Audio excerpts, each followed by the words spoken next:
Galera, falamos agora de oligoâminos. Bora lá, hein?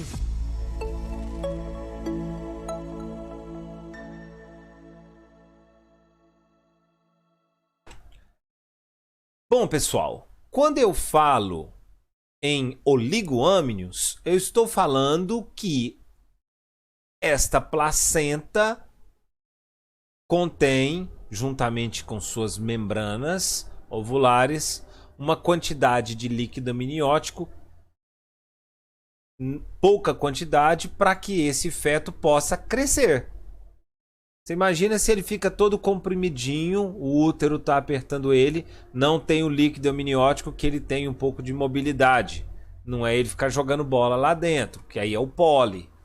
Mas que ele tenha uma quantidade suficiente para que ele possa crescer. Então, esse líquido amniótico, em torno aí de 10 semanas, ele começa aí, né, de 30 ml às 10 semanas, até 200 ml em torno aí da 16ª semana e alcança 800 ml na metade do terceiro trimestre. Por definição, o oligoâminos ou oligohidrâminos é a diminuição do líquido amniótico abaixo de 500 ml em gestações acima de 22 semanas. Em geral, o oligoâminos, que se apresenta em etapas tempranas, é menos frequente. Porém, é quase sempre com um prognóstico ruim.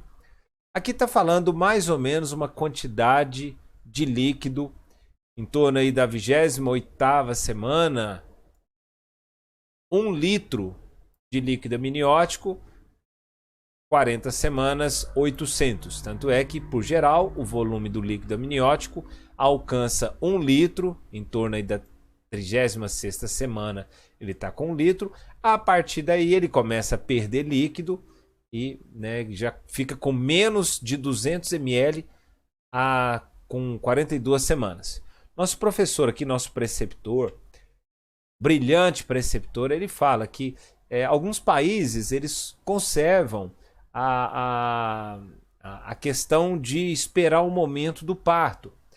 Aí tem mulheres que avançam 40 semanas, 41, 42. Porém, eles estão mudando esse pensamento. Anos defendendo essa teoria, pesquisas têm mostrado que um parto prolongado, mais de 40 semanas, começa a trazer também certos prejuízos.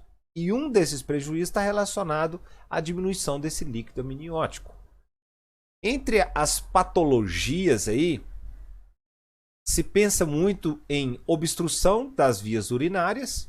Se está obstruído as vias urinárias ou uma agnesia renal do feto, ele não vai urinar. Se ele não vai urinar, como que ele vai produzir líquido amniótico?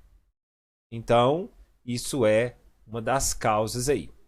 Outros fatores, medicamentos, inibidores da enzima convertidora da angiotensina, porque como ele faz vasodilatação das arteríolas aferentes, então a prostaglandina faz vasodilatação, concorda? Se eu inibir a prostaglandina, a arteríola aferente vai ficar mais fechadinha. Então a arteríola aferente do rim dessas criancinhas aí vai ficar mais fechadinho, vai filtrar menos, pode ter uma diminuição de urina. Citomegalovírus e determinadas drogas aí. Segundo a classificação da quantidade do líquido amniótico, isso é importante que os colegas saibam, né? Aqui fala o valor normal entre 8 e 18 e valores de 18 a 24 é um líquido aumentado, acima de 25 os poli, mas por enquanto a gente está falando do oligo. De 5 a 8 é um líquido diminuído, menos de 5 já é oligoâminos e menos de 2 já é um oligoâminos severo. O que é isso aqui? É uma ecografia, onde ele vai buscar os espaços, os maiores espaços que tem líquido dentro das membranas e vai em centímetros fazer um cálculo para saber se de fato tem pouco líquido amniótico ou não. Segundo a história clínica, esta mãe pode, né, dentro da história como um todo, percebe-se uma altura uterina debaixo do que é o esperado, isso é o profissional. Diminuição dos movimentos fetais seria dentro da semiologia que a mãe relata. Dor ante movimentos fetais que a mãe vai falar. E o íntimo contato do útero com as partes fetais já é o profissional de saúde que está fazendo aí a semiologia. E dentro dessa propedêutica aí você vai acumular todas essas informações. A ecografia confirma o diagnóstico através desses bolsões aí, você vai buscando eles, né, para ver se tem ou não muito líquido. O tratamento, pessoal, o pilar do tratamento é a idade gestacional. Aqui está falando, vamos olhar a pressão arterial, o pulso, a frequência, isso é importantíssimo, temperatura, né, escala de alerta precoce, na verdade a gente nem vai falar dela, né, registrar em uma escala que é uma tabela, mas o que é importante para nós desse nosso repasso é que ele tem que, o profissional de saúde ele tem que saber o seguinte, se essa criança está acima de 37 semanas, é escolher a via de parto aí. Vocês vão ver daqui a pouco que oligoâminos não é sinal de cesárea. Não é sinal de cesárea.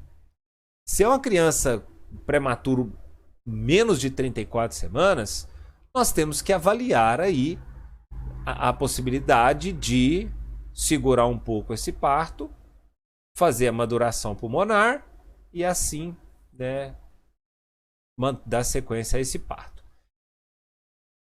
Uma das coisas principais quando se fala em oligoâminos é você buscar a causa, né, descartar uma ruptura prematura das membranas mediante a anamnese, descartar retraso do crescimento uterino, o retraso do crescimento intrauterino, descartar malformações fetais com estudo morfológico, descartar infecção por citomegalovírus, IgG e IgM, e descartar toma de fármacos. Essas são coisas que você vem descartando, buscando a possível causa desse oligoâminos. Bom, é o que a gente falou, depende principalmente da causa e assim como da idade gestacional, a maduração pulmonar segundo o protocolo quando necessário, e em caso de oligoâminos idiopático que se encontra abaixo de 34 semanas e que tem alterações no registro de monitoramento fetal, se poderá realizar amínio-infusão acompanhado por uma ecografia. Então, essa indicação de fazer uma amínio-infusão é aquele paciente em que se encontra debaixo de menor de 34 semanas e que clinicamente essa criança consegue sobreviver mais um pouco ali e para poder sustentar um tempo mais dessa criança, porque se tem muito pouco líquido, vai comprimir muito ele, inclusive pode comprimir o cordão umbilical, pode facilitar um problema na placenta. E a questão da finalização do embaraço. Se considera como gestação de alto risco, sua interrupção se fará a término pelas vias mais adequadas. Então se considera uma gestação de alto risco, porém, hoje fala que você passou as 37 semanas, apresentou sinais de oligoâminos, não tem por que manter essa criança mais tempo, né, dentro do ventre dessa mãe. Lembrando que o oligoâminos, por si só, não é uma indicação de cesárea. Então, confirma por ecografia, né, a presença do oligoâminos. Você vai descartar retraso, ruptura, malformações fetais. O tratamento, se tem alguma causa do tratamento e que possa ser revertido ou não, e na maioria das vezes não nesse momento, vamos pensar na maduração segundo o protocolo. Se é um oligoâminos idiopático, um manejo antiparto com perfil biofísico fetal, um Doppler semanal até 36,6 semanas e a cada 72 horas desde as 37 semanas. Então, se é um oligoâminos que essa mãe ainda considera está estável e é um oligoâmios não grave que consegue sustentar mais um pouco, que essa criança não apresenta alterações no perfil biofísico fetal, né, pode-se considerar aí alguma estratégia a mais. E a finalização da gestão a termo pela via mais adequada no momento oportuno. Mais uma vez, está aqui dentro do protocolo, idade gestacional menor a 34 semanas com alterações, vamos realizar a minioinfusão abaixo de guia ecográfica. Beleza, pessoal? O protocolo de oligoâminos, resumindo, faltou eu falar aqui. Hidratação, desculpa, falei no final da aula, mas falei a tempo. A hidratação é um dos pilares do oligoâminos, quase que passo a aula sem falar. Muitas das vezes a desidratação provoca tudo isso. Às vezes fez uma hidratação, fez uma correção hídrica nesta mãe, já apresenta melhoras. E nós temos algumas técnicas como essa aminoinfusão aí. Ok? Então é isso. Até a próxima. Um abraço. Valeu.